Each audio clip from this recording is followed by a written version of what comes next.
Bem-vindos, pessoal, a mais um episódio do O Que Pode. Sei que tivemos aqui um tempo parado, mas voltamos em grande, onde vamos ter aqui um convidado muito especial, que é o Levi, em que eu tenho apreciado muito o trabalho dele e que tem feito trabalhos, neste caso estudou para ser pastor, um tema que não é muito abordado dentro da sociedade. E também queria-vos trazer também um pouco dessa história também para vocês também conhecerem e saberem mais ou menos como é que é o processo dessa grande jornada, não é, Levi? Bem-vindo, Levi, a mais um episódio do O Que Pode. Obrigado. Apresenta-te aí à malta, né, que eles não te conhecem, vão tentar perceber do tipo, o que trouxe aqui alguém para um episódio assim grande. Né? Passado não sei quanto tempo. Do género, as expectativas ficam em alta no primeiro. Exatamente. Deixas ficar um bocado à espera, deixa expectativas, pomos o Levi só para subir um bocadinho e depois com os próximos vamos em grande. Admito logo que esse foi o plano. Isso foi o plano. E como não estás assim habitado das câmaras, então pensei, vou convidar o Levi. Como nunca fala.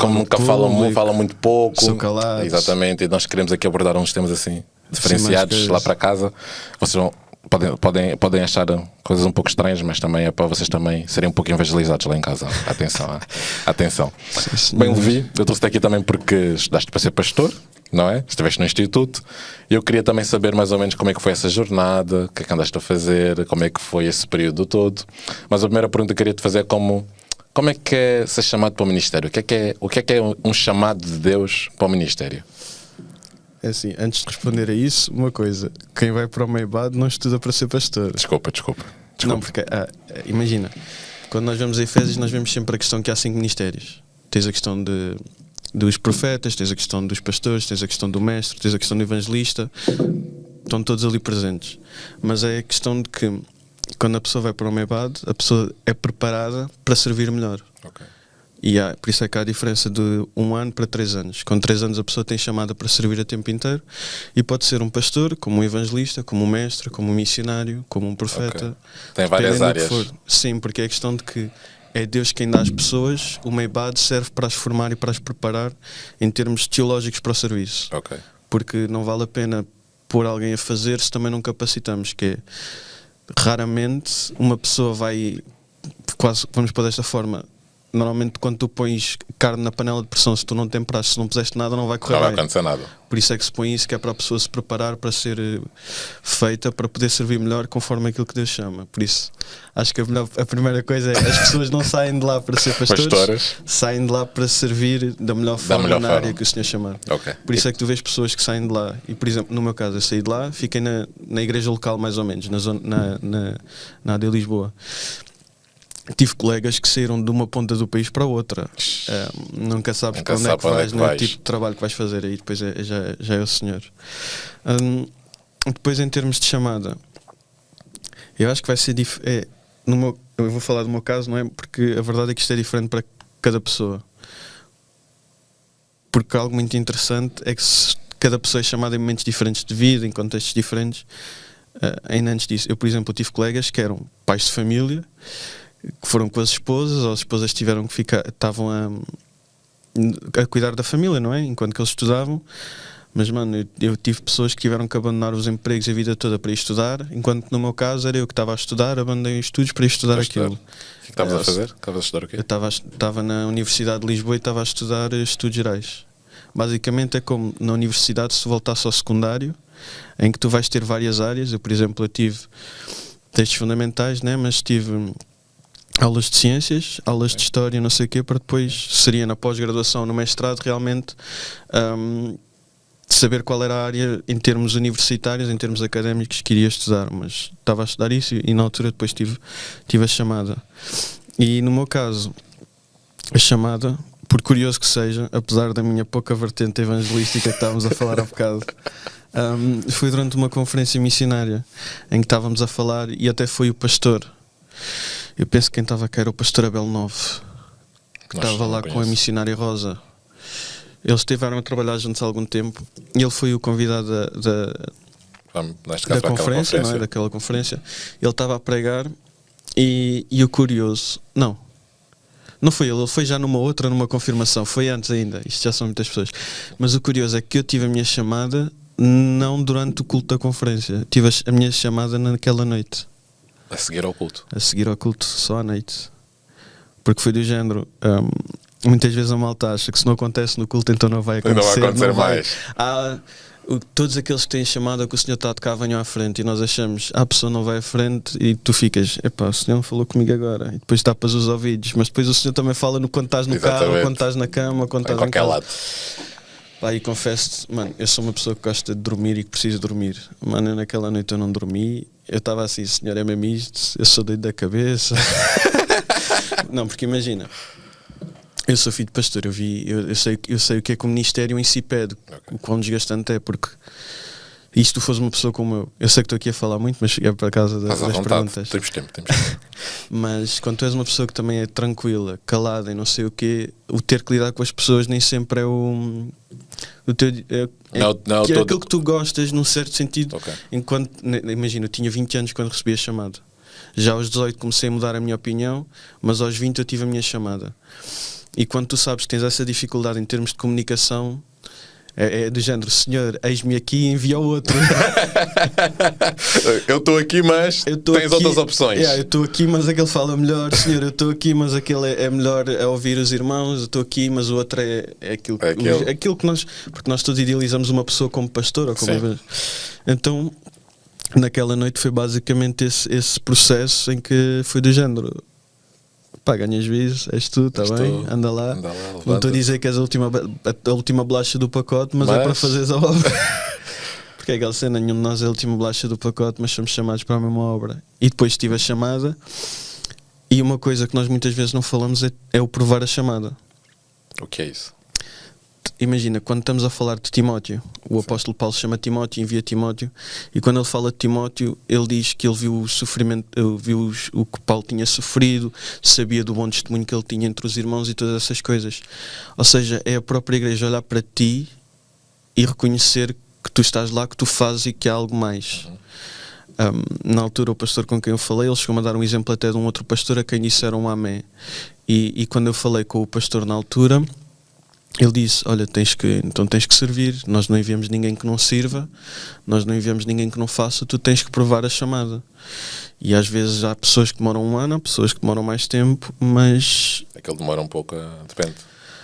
Não é bem depende, é também quando tu vais falar com o teu pastor em que contexto em que tu estavas, porque eu recebi chamada e eu confesso, eu estava em termos de serviço muito parado, estava a começar a entrar no grupo de louvor, mas fazia pouco mais. A partir daí é que mudei tudo, comecei a apanhar o lixo da igreja, a ouvir os irmãos, fiquei às vezes na porta, tocava no louvor, se pedissem para dizer qualquer coisa dizia, se não dissessem não dizia, e depois a partir daí, depois também a nossa mudança para o Lumiar, mas já estava no instituto na altura, mas foi todo este processo de fazer essas coisas e de mostrar que realmente o que eu quero é servir, porque às vezes pensamos que servir na igreja é fácil e é tranquilo, mas tu tens a pressão espiritual, tens a pressão humana. E mano, tu tens uma vida diária de igreja, tens uma vida de domingo, tu tens tudo e tu tens que estar disponível para fazer, porque quando uma pessoa é chamada, não é chamada para ter só púlpito, é chamada para servir toda a igreja, para fazer às vezes o que ninguém gosta ou que ninguém pode fazer. E o maior exemplo disso foi um pastor que disse que durante o estágio dele foi para o Alentejo, esteve lá 3 anos. Ele tinha 2 irmãos que trabalhavam em obras ou com canalização e ele tinha as sanitas entupidas, daquelas... Era aquelas cenas antigas, depois ficava tudo numa fossa e não sei o quê. Sim. Aqueles irmãos não iriam fazer voluntariamente, pediam dinheiro e não sei o quê, então aquele pastor disse, então como é que se faz? Eles explicaram-lhe. Mano, este pastor reformou-se há pouco tempo e é um dos pastores que teve não sei quantos anos numa igreja e fez um bom trabalho. Ele disse, eu cheguei lá, se eles não queriam fazer, não queriam tirar, não sei o que, a igreja precisava, tinha de ser feito, eu fui lá e eu tive a tirar. Literalmente podes imaginar o que é que foi, né? E às vezes é isto, tu estás disposto a dar a vida. Por aquilo. E o que é que te motivou? Quais foram as tuas grandes motivações na altura? Mano, foi só mesmo essa chamada. Porque em termos de... tive que dar a prova, né, da coisa, ou seja, não tinha propriamente aquela cena do sim, é isso, vai já. Não, tive que provar, e quando tu tens que provar não é para teres paninhos quentes, é para tu provares, ou seja, desculpa, é mesmo para tu não teres a mãozinha o pelo da maçã, não seres limpinho, não, é mesmo tipo, então suja-te e vai fazer aquilo. Então foi isso. A minha família, claro que ajudou, né? Mas é a mesma cena da chamada, porque é sempre para aí que tu voltas. E sendo filho de pastor neste caso, a reação da tua família foi muito mais fácil, não é? A integração. Sim, como é que eles reagiram? Não, porque é aquela cena, eles reagem sempre bem porque o filho vai para a obra, o senhor chamou para a obra e tudo isso. Mas também há sempre, mesmo que sejas filho de pastor ou não, há sempre aquela coisa que é a família cria expectativas. A família tem desejos para ti. A minha família, assim como todas as famílias, os filhos que têm que ter mais coisas do que aquelas que eu tive. Exato. Chegar mais longe, fazer isto, aquilo e aquilo outro.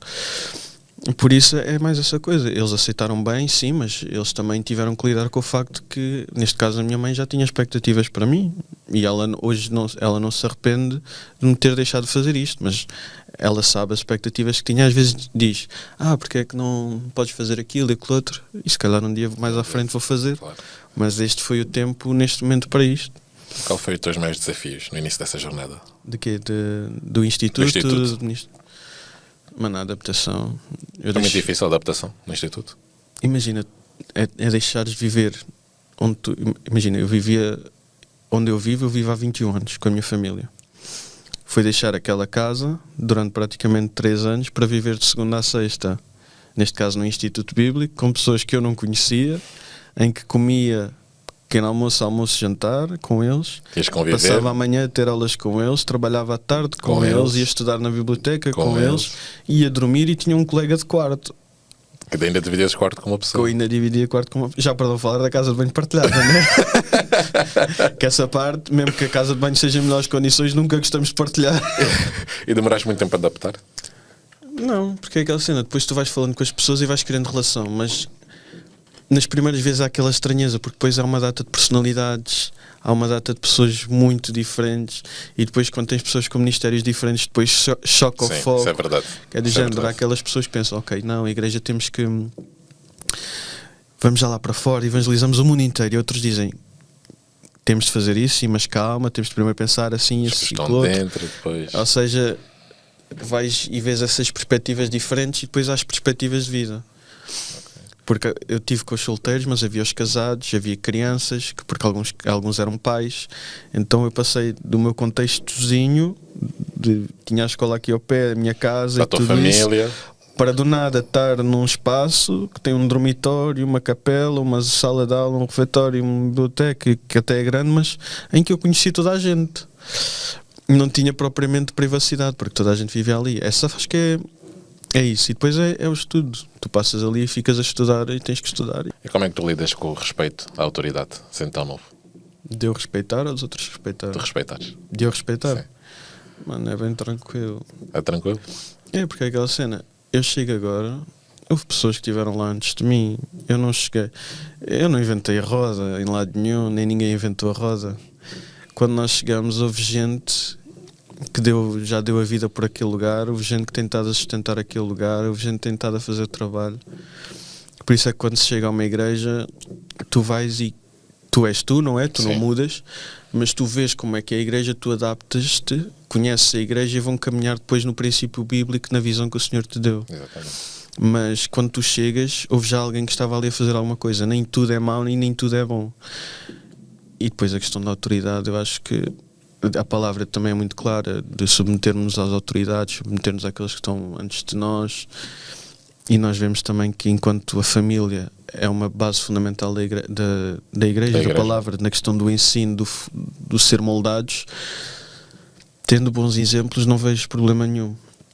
Porque ainda há outra coisa que eu queria dizer e já me esquecendo, que é, quando nós vemos na palavra, o apóstolo Paulo fala muito na questão de ser meus imitadores como eu sou de Cristo, ou vejam o exemplo por exemplo, de Timóteo, que Timóteo tem bom exemplo, Sim. Bom testemunho, essas coisas todas, e a verdade é que ele tem ali um princípio, e eu nas últimas semanas estou sempre a falar disto, ele tem ali um princípio de imitação, não no sentido de te tornares uma cópia da pessoa, mas tu teres um exemplo, uma referência. E a questão é, muitas vezes, a autoridade são pessoas que têm que ser referência para nós, para tirarmos aquilo que é bom, aquilo que é mau, para também nós sermos trabalhados para sermos mais à imagem de Cristo. As pessoas que estão na nossa autoridade são pessoas falhas, sim, pessoas que também com os seus problemas, com os seus erros, com as suas áreas, mas pessoas que já estão a caminhar há mais tempo, espero eu, né? Se não quer, se quiser, que já estão a caminhar há mais tempo e a ser mais moldados por Cristo, e vai haver áreas que eles vão ser exemplo e referência para nós e que nós vamos tentar tirar tudo deles, no sentido de também nós crescermos, porque nós não vimos a Deus, nós não tocámos em Deus, nós temos a palavra e nós temos pessoas que tentam ser o espelho de Deus, que tentam ser mais à sua imagem. Então é uma forma de também vermos como é que eles também, pode ser praticamente uma experiência, não é, neste caso? Porque imagina, até tu na igreja, tu vais e tu tens a tua personalidade, tu tens os teus gostos, a tua forma de ser, não sei o quê. Tu olhas à volta, tu vês pessoas completamente diferentes. Completamente. E tu vês pessoas com 40 anos que até que dizem, quando eu era mais novo era igualzinho a ti, mas que agora já não sou nada como tu. A maturidade, também a experiência de vida vai mudando e moldando também as pessoas, né? E é Deus a trabalhar. Sim. Então depois é de género, autoridade, claro que eu vou respeitar, o Senhor já está a trabalhar ali há muito tempo. É verdade que nós, quando somos mais novos, vimos com aquela irreverência, até com mais energia, que é tipo, nós vamos fazer tudo certo, mas a verdade é que sempre que chegamos à igreja nós temos uma base que foi deixada e uma autoridade que foi o Senhor que deixou, porque nós não nos podemos esquecer que a autoridade é dada pelo Senhor. Isso é verdade.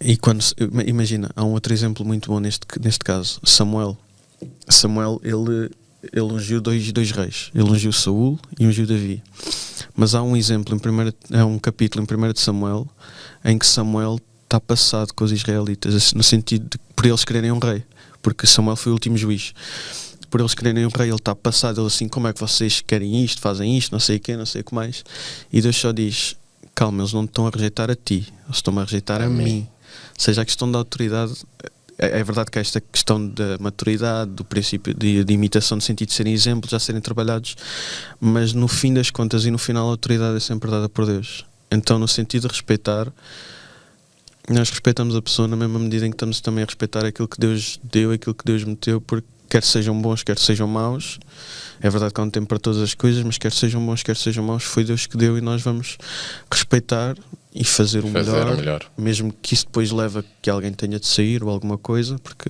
sabemos que estas coisas também acontecem, mas não vamos fazer insurreições, nem golpes de Estado, nem não sei o quê, nem na igreja, nem nessas coisas, porque a autoridade é dada por Deus. A autoridade, no fim das contas, é sempre apontada para Deus. Como é que tu fazes para te manteres conectado com a juventude dentro da igreja?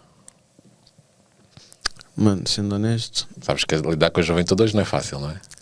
Não é nada fácil. Nada fácil. Como é que com a sociedade a um ritmo tão acelerado, cada vez sabemos menos.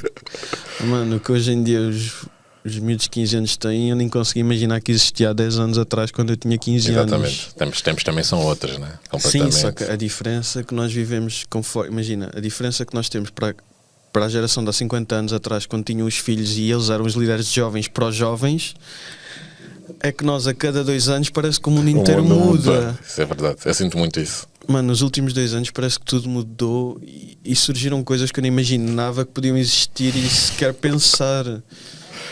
Mano, eu não saí da escola assim há tanto tempo. Saímos que há 6 anos? Não, mano, nós temos 26 anos, nós saímos há 8. Há 8 anos. Mano, os miúdos de 11 anos fazem coisas que com 18 nem eu imaginava que era possível. E coisas que eles fazem neste momento que nós nem fazíamos na altura.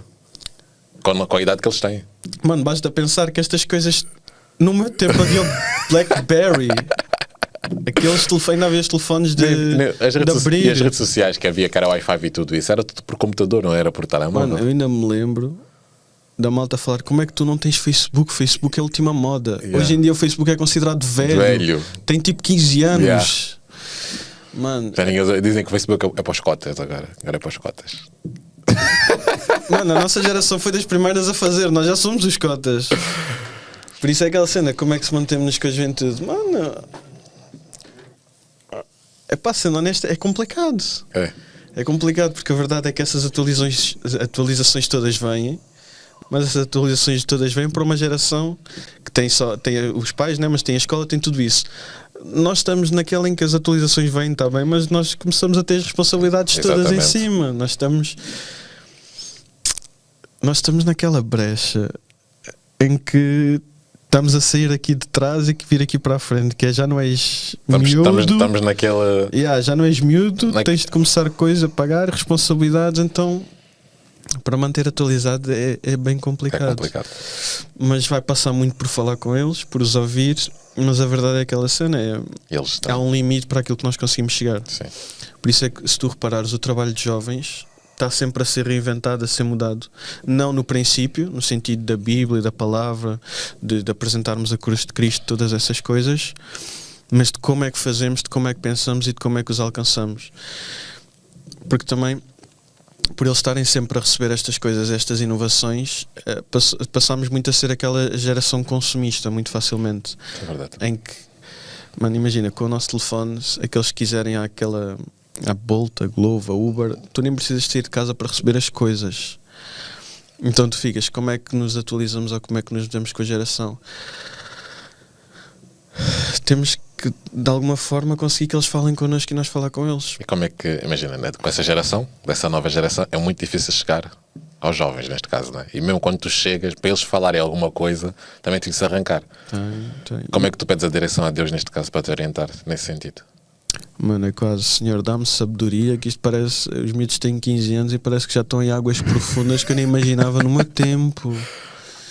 Mano, eu vou ser honesto, nós ouvimos os homens de 50, 60 anos a dizer depressões, isso no meu tempo não existia e essas coisas todas. Mano, no meu tempo na escola eu também não me lembro de falar de depressões. Não me lembro disso. A ansiedade, não se falava muito dessas coisas na altura. A cena é essa. E agora, como se fala... Não, já na altura haveria, não é? Eu como também nunca passei assim, acho que nunca tive um ataque de ansiedade ou de pânico, pelo menos que eu saiba. Eu sei que deveria haver de certeza naquela altura, mas como eles levam com toda esta informação em cima, achas que acaba a ser uma pressão?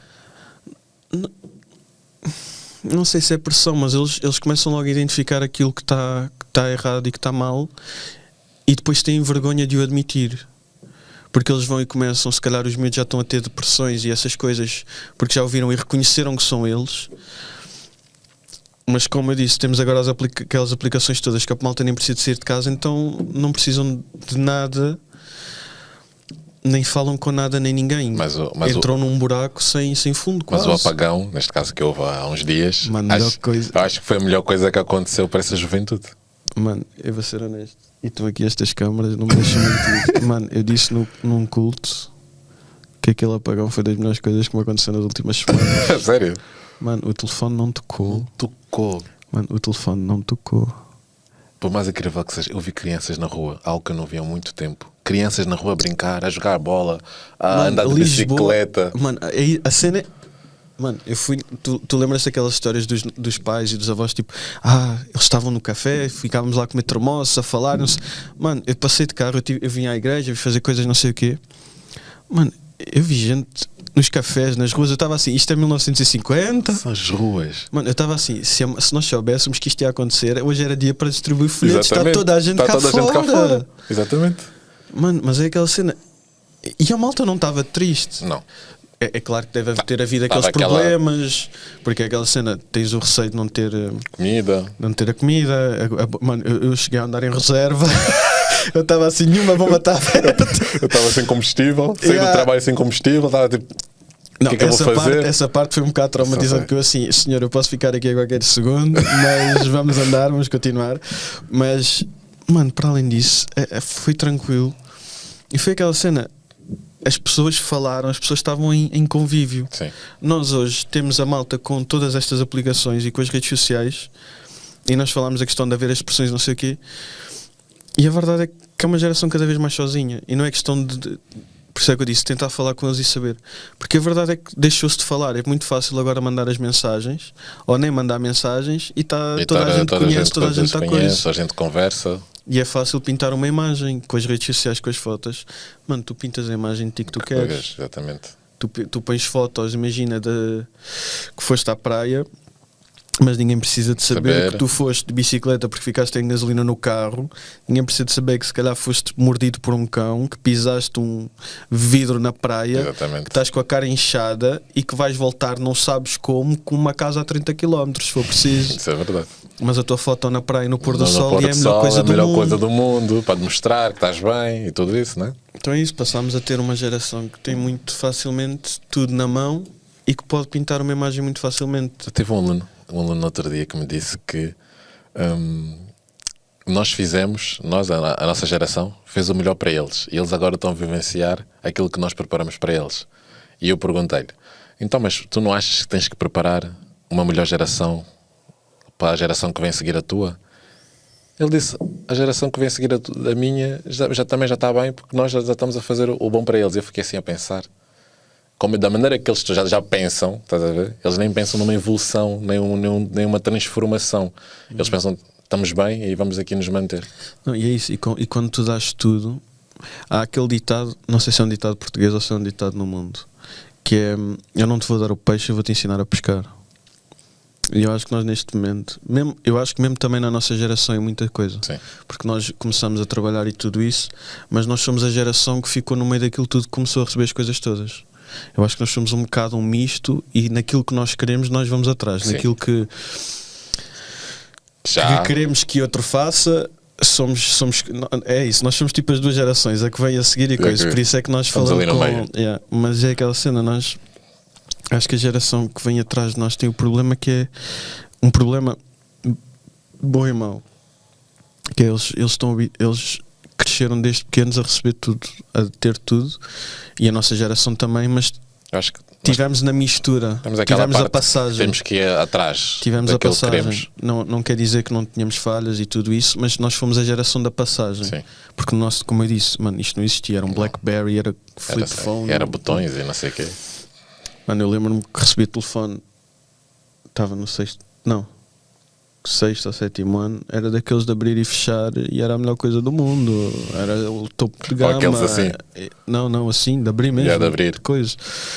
Mas hoje em dia eles têm tudo, não precisam de fazer nada e podem passar a imagem que querem com umas fotos e tudo isso. E depois, em termos de igreja, se tu pensares que tens uma geração que supostamente tem tudo, então o que é que eles querem? Exatamente, mas às vezes eu vejo, para preparar alguma coisa, imagina festas de Natal, festas de Páscoa, algumas coreografias ou teatro. Ninguém pode, ninguém quer, ninguém gosta, já foi feito, os outros fazem melhor, eu vi no outro sítio, tenho que sair de casa, não tenho boleia. Esse dia não dá, vou sair da escola. E eu vejo, é muito difícil trabalhar com jovens. Sim, mas é difícil. Mas nós estamos com isto, que é nós temos a resposta que eles precisam, mas eles não vêm porque acham que já têm tudo. Já têm tudo, exatamente. Porque nós, enquanto sociedade, nós tentamos responder ao problema dos nossos medos da nossa sociedade com receber coisas, com questões governamentais, com questão de questões financeiras, com a questão da ciência, com a questão da tecnologia, responder a tudo para ajudar a vida para uma vida melhor. Mas no final nós vemos cada vez que as pessoas têm mais a ficarem piores. Exatamente. Por isso é que eu acho que também estes índices todos têm surgido, porque agora também há mais estudos com isso, né? Mas estes índices todos têm surgido na juventude, estes problemas todos têm surgido porque a resposta ao problema do o que é que nós temos, o porquê é que sentimos um vazio, ou porquê é que tantas vezes temos medo da morte, pensamos no que é que vem a seguir, estas coisas todas nos assustam, porque enquanto sociedade não damos a resposta. Tentamos pôr pensos, imagina, é tipo pôr um penso numa hemorragia interna. Não ajudei em nada, mas puseste o penso, parece bem. E nós, estão a amenizar. E nós, enquanto igreja, nós temos a resposta, e o problema é que parece que muitas vezes entramos em competição com a sociedade. Isso é verdade. Que é o que é que nós podemos fazer para atrair os miúdos. E se calhar o nosso pensamento tem que passar de nós temos a resposta para os miúdos, como é que nós usamos a resposta para chegar até eles? Porque a pergunta eles têm sempre: o que é a vida, o que é que nós fazemos aqui, porque é que eu passo por isto, porque é que eu faço isto, como é que é isto, será que um Deus existe, será que há vida? Essa pergunta está lá. Está lá sempre. Eu acho que a questão passa-se que é como é que então tu fazes a resposta chegar a eles de uma forma que eles compreendam. E qual foi o teu maior desafio com os jovens nesta jornada até agora? O que é que achas que foi o teu maior desafio com os jovens? No trabalho com eles? Sim. Mano, é mesmo essa coisa, que é eles verem a resposta e estarem comprometidos com aquilo que se faz. Porque foi o que estávamos a falar ainda agora, tipo, quando tu tens tudo, tu não precisas fazer, fazer mais nada. E mesmo quando tu cresces na igreja, tu estás habituado a que alguém faça. Tu não estás... Não é poucos, mas é aquela coisa de... Quando tu tens alguém que faz, tu acomodas-te àquilo que faz. Tu encostas-te àquilo que faz. Se tu tens um baixista e tu queres aprender... vais aprender fora, não queres aprender para tocar na igreja porque já há aquele. Já há um baixista, então não vou estar aqui. Vai cantar, mas o outro canta melhor, está bem, mas bem. vai cantar. Eu quero fazer som, não sei, aprendes, mas o outro faz melhor, está bem, mas tu também fazes. Exatamente.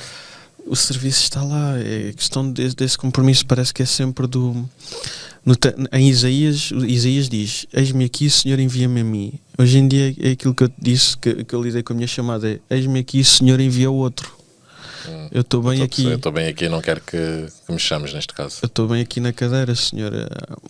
A obra é do Senhor, vamos todos para a frente, o Senhor é bom, o Senhor sustenta, o Senhor faz tudo, e toda a gente diz amém, glória a Deus, Deus é bom, a igreja vai em frente e queremos que a igreja tenha tudo. Mas depois queremos que sejam sempre os mesmos a fazer. E a verdade é esta: um dia essas pessoas estão cá, no dia seguinte podem não estar. E depois como é que fica aí? E a questão da juventude é esse compromisso com o serviço e com a obra. Porque quando nós falamos e nós anunciamos, mano, imagina, falamos da questão do ministério, de estar a começar agora, do instituto e tudo isso. Mano, eu falo de uma obra, de um trabalho, de um serviço que não é meu. Nós anunciamos... A mensagem que nós pregamos foi de uma cruz que não foi carregada por mim, foi de uma palavra que não foi dada por mim, foi de um povo que não foi conquistado por mim, foi de um sangue que foi vertido não por mim, mas por causa de mim. Isso é verdade. E nós ouvimos isto todos os domingos e parece que não nos toca nada, nem queremos fazer. E depois o Senhor diz: façam a minha obra. A seara está pronta, mas poucos são os ceifeiros. E nós ouvimos: a seara está pronta, Senhor, eu não quero ser ceifeiro.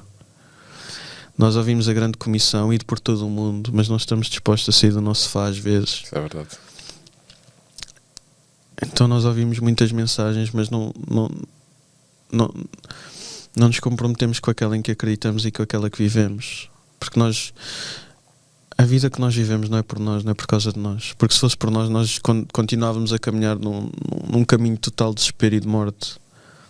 Como foi Ele que mudou tudo, que resposta é que nós temos? E a verdade é que a resposta muitas vezes está a ser: faz os outros, usa os outros. Nós, na parábola do filho pródigo, nós somos... Acho que a juventude e se calhar até muitos de nós, e depois por isso é que o Senhor tem de trabalhar connosco muitas vezes, nós estamos muitas vezes a ser o filho mais velho, que é: Senhor, porque é que fizeste a festa para o outro? Porque este teu filho traiu-te, este teu filho foi-se embora, este teu filho vendeu tudo e tu recebes agora em festa, matas um cordeiro para ele, enquanto para mim nem para os meus amigos não fizeste. E o que o Senhor nos diz é: o que é meu é teu, tu estavas aqui, tu és meu filho, e nós não estamos a usar aquilo que coisa. Exatamente. E às vezes parece que nós não nos lembramos disso. E por ser jovens, eu acho que todas as gerações passam por isto. Mas eu acho que quando se é jovem pensa-se menos nisto, porque depois nós vamos prestar contas daquilo que o Senhor nos deu. Isso é verdade. E nós não pensamos na prestação de contas nem no final, porque parece que o fim está muito longe, porque parece que nós estamos no início. Se calhar não estamos. Mano, há 15... Parece que ainda ontem eu tinha 18 anos, mano. Eu e tu daqui nós já estamos casados, mano. É estranho. Casados com filhos e tudo. Calma lá com os filhos. Mas é aquela cena de... O tempo passa, o tempo não para, o tempo não espera por nós. Exatamente. Há uma música que anda aí muito na rádio que é: o tempo vai esperar por aqui, acho que é dos 4:30, o que é? Para eu poder olhar para ti, essas coisas. Mano, o tempo não para, o tempo não é nosso amigo. Não é mesmo. O que estava... Alguns vão dizer tipo: eu quero ter os 18, não sei o quê. Toda a gente me disse, quando tiveres os 18, a partir daí tu vais olhar para trás e vais dizer, eu quero ter 18 outra vez, quero ter 15. Não senti nada. Mano, eu não senti nada, mas quando cheguei aos 21, 22, 23 eu fiquei assim, epá, eu estava mesmo melhor lá atrás. Quando cheguei aos 25 para aí já estava assim, a pensar, olhar para trás, se calhar lá atrás estava melhor. Quando tu ficas, tipo, não tens a responsabilidade, não tens nada. E está a acontecer isto, que é a mensagem. Tornámos uma... Não é tornámos... A juventude está a ter este... Eu acho que é este problema de... Não estou a dizer que são toda a gente, não é? Claro que haverá exceções e nem eu posso generalizar, não é? Há gente muito boa mas eu acho que nós passamos muito por isso.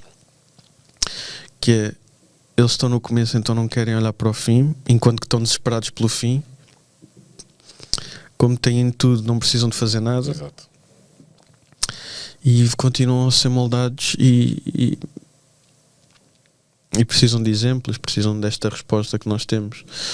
Por isso o grande problema é ter este compromisso e que eles percebam realmente que o que fazem não é por causa de ninguém sem ser Cristo. Acho que às vezes, por vermos alguém lá em cima, nós achamos que estamos a fazer para o pastor ou para o ministério ou para alguém assim, ou para o líder de jovens ou para coisas. Mano, nada do que fazemos é por causa deles. É verdade que respeitamos na questão de que falámos há bocado da autoridade, porque a autoridade é dada por Deus. Mas, mano, nada do que fazemos é por causa de outra pessoa. Isso é verdade. Tu fazes porque amas Ele e porque amas aos outros. Como é possível amares a Deus que nunca viste se tu não amas ao outro que está contigo? Mas nós só parece que só nos amamos a nós. A nós próprios. Mas a obra não é nossa. É dele.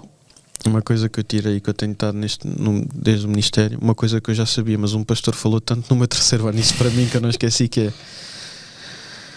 o povo não é teu, a palavra não é tua, a mensagem não é tua, então tu fazes tudo. Exatamente. Porque quem sou eu para mudar uma palavra daquilo que não é meu? Isso é verdade. Eu sou só um mordomo daquilo que Deus deu. Então eu acho que é isso, é que esta mensagem chegue a eles e que eles compreendam mesmo. Jovens, prestem atenção que o Levi vamos aconselhar. Não, calma lá. Dito isto, eu também não fui dos jovens que tive que levar muito na cabeça. Todos passamos por essas fases, mas eu acho que chega um momento que muitas vezes nós dizemos: eu tenho uma vida, a minha vida não é só a igreja. E quando tu olhas, tu percebes, a questão não é a minha vida e a questão é a igreja, é a minha vida é para a obra do Senhor. E isso vai envolver coisas na igreja, vai envolver coisas fora da igreja. Porque nós temos a beleza de ter várias igrejas, não é? Devemos várias, neste caso tens a Assembleia de Lisboa em que nós estamos, não é? Mas tens depois, por exemplo, a de Benfica, tens outras assim. Estou a dizer de Benfica, Pontinha, Algés, Chacavém. Pronto, estas são provavelmente as mais próximas de nós. Posso-me ter esquecido alguma, mas assim por alto. Mas é o Senhor a trabalhar em sítios diferentes, de forma diferente, não é as mesmas pessoas. E nós temos a beleza de perceber que é uma obra, não é a minha igreja, é uma obra. Nós servimos uma obra. Acho que é por aí. E como é que tu fazes com a tua fé nas áreas sociais, políticas, culturais, nos dias? Mano, a minha fé é a minha vida. A minha fé baseia tudo aquilo que acredito. Mesmo que em algumas coisas ainda não entenda tudo, há áreas que todos estamos a ser trabalhados, mas a fé é a base para tudo. Às vezes eu tenho uma grande dificuldade na área da política conseguir implementar ali a minha fé, por exemplo. Porque, imagina, agora temos eleições, não é? Vamos ter eleições, vamos vários partidos e não sei o quê. Sabes, há uns meses atrás já tínhamos votado em um partido e depois quando tu vês este partido que tu votaste, se calhar não fez um bom trabalho, ou se calhar também as propostas que está a apresentar estás a admitir em quem é que votaste nas eleições anteriores já.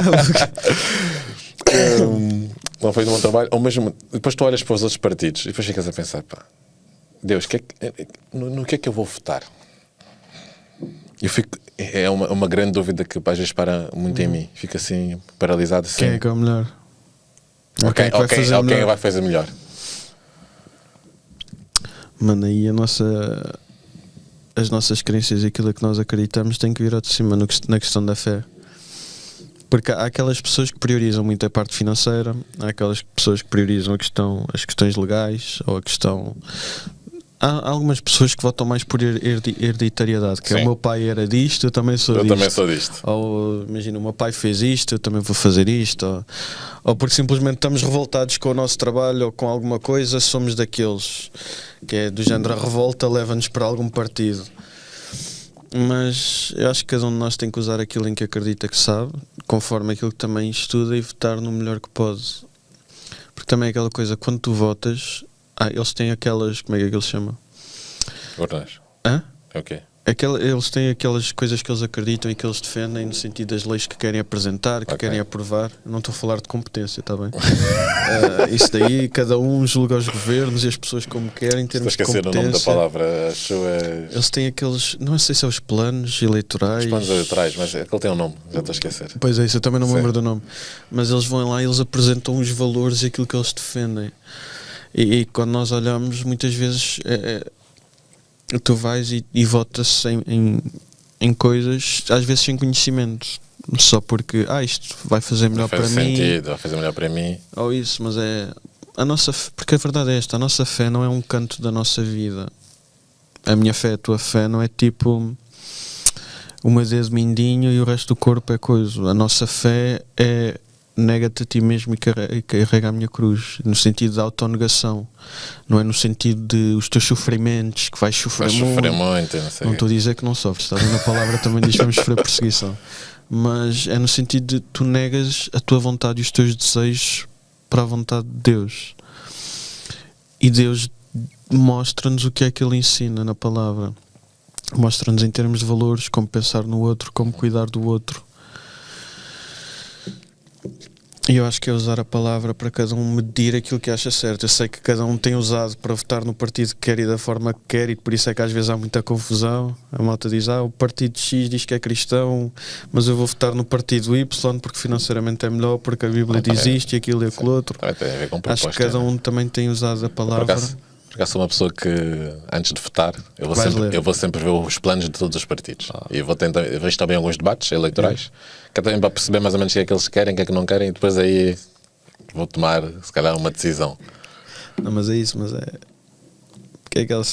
isso, temos de tomar decisões sempre informadas, né? Também para não votarmos. Sim, para não votar.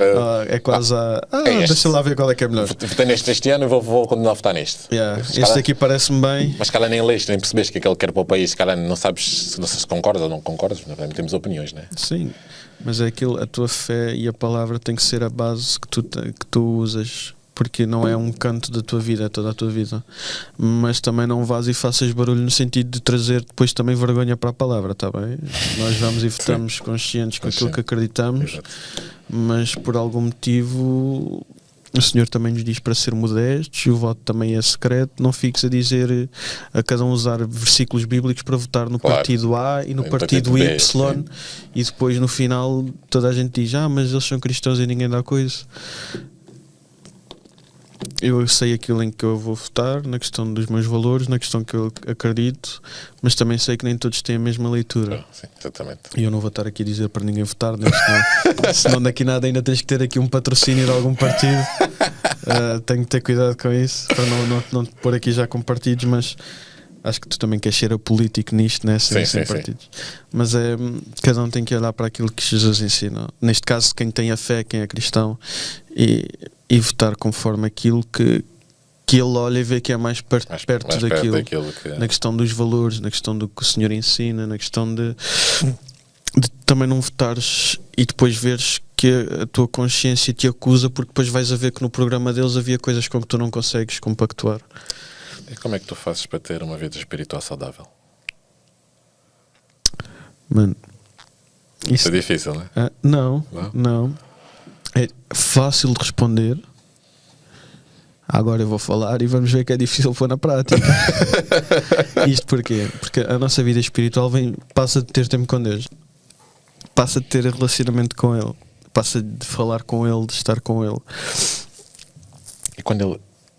E quando o céu parece que é de chumbo e nada sobe nem nada desce. Exatamente, né? Quando não há respostas. Eu tenho essa grande dificuldade. É quando há um silêncio e tu ficas, parece que estás ali Mas diz-me uma coisa, Meio. tu não tens também aqueles amigos que podes ficar 5 anos sem falar com eles, quando eles aparecem, parece que nunca se foram embora. Exato. Nunca pensei dessa maneira. Mano, a cena é exatamente Nunca essa. pensei nisso. É porque às vezes tu vais e falas, vais e ainda mandas mensagem, não sei o que, a pessoa pode até nem responder, mas quando a vês outra vez, Yeah.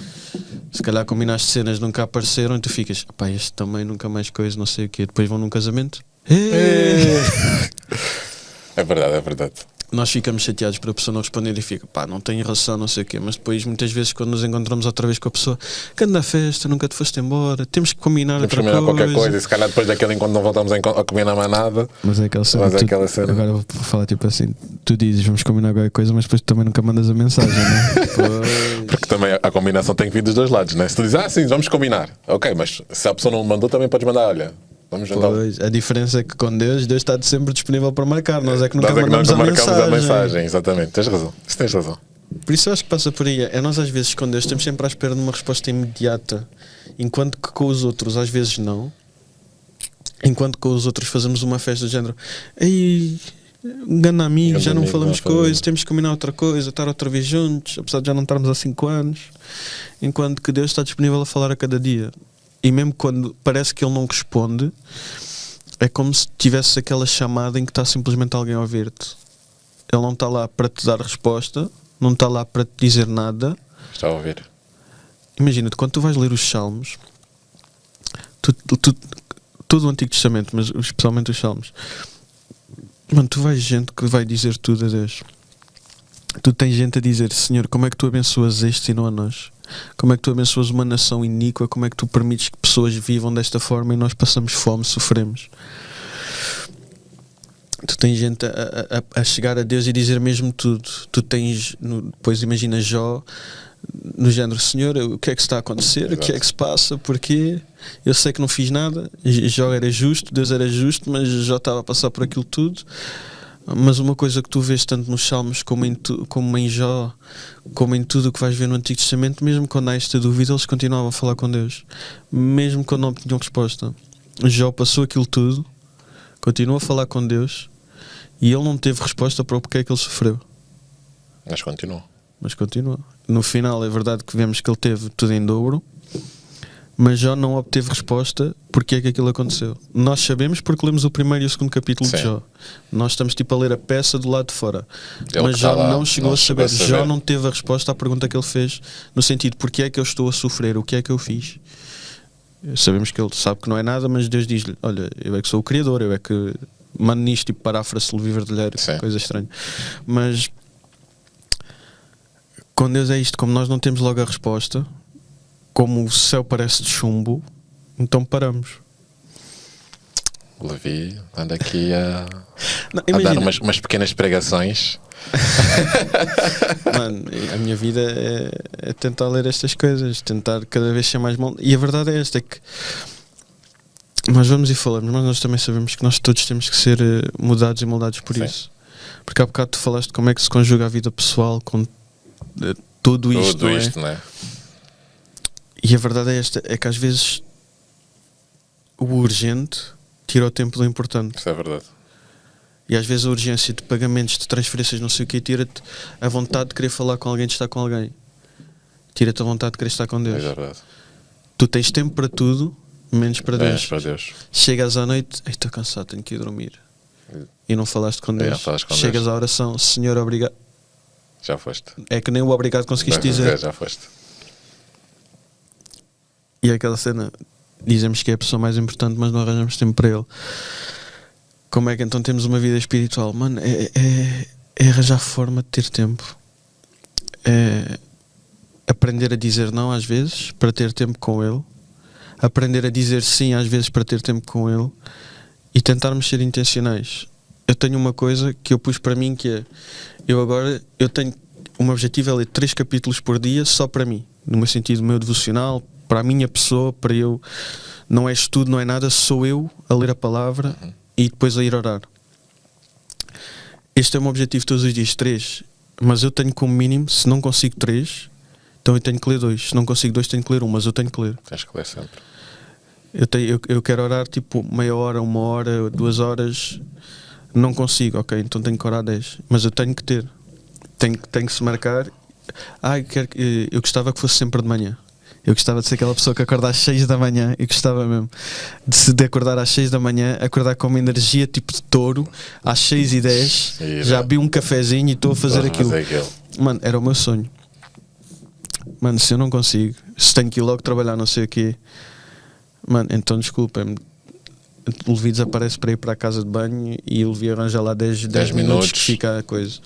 Mas tem que se arranjar tempo. E o engraçado é que quanto mais tentamos isto, os 10 minutos tornam-se em 20, os 20 em 30 e depois passa tudo a correr. Isso é verdade. E aquilo que antes te custava, porque vamos admitir, quanta gente é que começa a ler a palavra e diz: já estou cansado, já estou saturado. Isso é verdade. Às vezes, quanto mais vais, quando estás no ponto em que estás, Senhor, já não aguento mais, e continuas Senhor, isto é uma grande... Imagina, eu tenho uma dificuldade na palavra, que é quando eu começo a ler o tabernáculo e aquilo começa-me com 2 côvados, 3 côvados, 1 côvado. Quando ele começa com as medidas, é para que o Senhor me perdoe. Eu olho para aquilo e eu fico: Senhor, isto são só medidas, isto daqui eu percebo a importância do tabernáculo, percebo tudo isso e isso tudo, mas a questão das medidas, eu acabei recente, estou a acabar Êxodo e estava lá, e o tabernáculo, os últimos capítulos, e aquilo está lá tipo, é um cubo perfeito, é um côvado para ali, um côvado de altura, um côvado de largura, 2 côvados de quê, não sei o que mais, e aquilo é difícil de ler. Porque há pessoas que para aquilo é tipo prazeroso, tipo, tem uma mente arquitetónica ou uma mente que idealiza ou coisa. Mano, eu quando começo a ver alturas eu fico: o que é isto? Mas é para se continuar a ler. É aquilo que é. Tu lembras que nós tivemos que ler os Maias na escola? Tivemos. Vamos fingir que toda a gente leu, né? Lemos um bocado. Vamos fingir. Lemos uma parte. Alguns foram ver o filme. Ao teatro. Outros esperavam que o professor dissesse nas aulas. Vamos fingir que não foram muitos ler o resumo. Exatamente. Vamos fingir que todos lemos como bons alunos. Eu confesso, eu comecei a ler. E como é que é o começo dos Maias? Tu lembras-te? Não. Mano, é a descrição de uma casa. Não me lembro disso. Mano, eu não sei quantas páginas a descrever uma casa. Mano, com palavras complicadas. Nem a cena de palavras é descrever uma casa.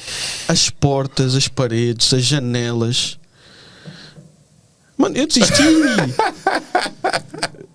que se tiverem que ler os Maias, leiam os Maias, está bem? Eu vou-vos já dizer que é um bom livro. Leiam. Eu sei que vocês hoje em dia não leiam, mas leiam. Acho que ainda é leitura. Não sei se é leitura obrigatória ainda. Mas imagina, eu comecei a ler aquilo estava-me a descrever uma casa. Mano, eu desisti por estar a descrever uma casa. Eu depois ouvi a história. Eu fiquei: isto é uma grande história. Do nada, são irmãos que são separados à nascença, com famílias, depois conhecem-se, envolvem-se, um descobre que são irmãos, mas continuam a envolver-se com ela. Ela depois descobre que são, então separam-se. Mano, aquilo tem todo um complô. Há tipo ofertas, Mano, aquilo é tipo aquelas novelas que a malta ama assistir hoje em dia, desde as coreanas que hoje em dia estão na moda, às nacionais, o que tu gostares, tipo, aquilo é tipo a novela daquele século. Isso é verdade. Mas começou com a descrição de uma casa. E o que eu não li por causa da descrição de uma casa. E a verdade é que às vezes começamos na palavra, lemos estas coisas e perdemos o que o Senhor quer dizer, porque é a descrição de uma casa. Mas temos que ir ao fundo da questão. Porque é aquela cena, nós não sabemos porque é que está lá, mas aquilo é o que o Senhor deixou. E nós, é assim, nós não sabemos porque sabemos que o tabernáculo há no céu, o Senhor criou aqui, pôs aqui na terra como uma imagem do que está no céu, todas essas questões está aí presente. Mas vai por aí, é continuar a ler e ter tempo com Ele para perceber quem Ele é, o que Ele é, e é isso, se não consegues muito tempo, começa com 10 minutos. Se não tens tempo no trabalho, as pausas, acho que toda a gente pode ir à casa de banho 10 minutos. Ninguém vai perguntar o que é que foste fazer 10 minutos à casa de banho. Acho eu. Se tiveres, não sei, uma vez fui à casa de banho e disseram demoraste 15 minutos. Eu, tiveste a contar? Eu não estou a brincar, aconteceu-me mesmo. Eu só tinha ido à casa de banho. Eu tive que descer 3 lances de escadas. A casa de banho é lá em baixo. O que é que querias que eu fizesse? Mas é isso, é arranjar o tempito. Há aquelas pausas, como é que é? Os fumadores podem ter não sei quantas pausas. Uma pausa a cada hora, uma pausa a cada 2 horas. É uma cena assim qualquer. E nós que não fumamos, não tens. Não temos pausa. Não, então tiras 10 minutos para ir à casa bem. Não precisa de ser a cada 2 horas, né? Mas senão a malta acha que estás mal da barriga, mas pronto. Bem, Levi, estamos a chegar ao fim. A última coisa que eu queria te dizer, perguntar neste caso é os conselhos que tens para os jovens, neste caso os que vão ser chamados, que conselhos é que tens a dar? Nesse processo que tu passaste, que conselhos é que tens a dar aos jovens neste caso? Aos jovens que ainda não iniciaram, ou que estão a pensar em iniciar, ou que vão ser chamados também daqui para a frente. Mano, o melhor conselho que eu posso dar, a melhor coisa que eu posso dizer foi algo que eu aprendi, todos sabemos, mas foi algo que eu aprendi concretamente recentemente, há uns meses, a ler já não sei o quê. Mano, tu às vezes começas a ler tanta coisa que já não sabes de onde é que vem o quê. E não é que acabes as leituras, mas começas, tens de depois parar. Parar um bocado, sim. Então tu tens as coisas na cabeça, mas já não te lembras qual foi exatamente o livro, ou até pode ter sido uma publicação de alguém. Não, acho que isto foi uma publicação de alguém.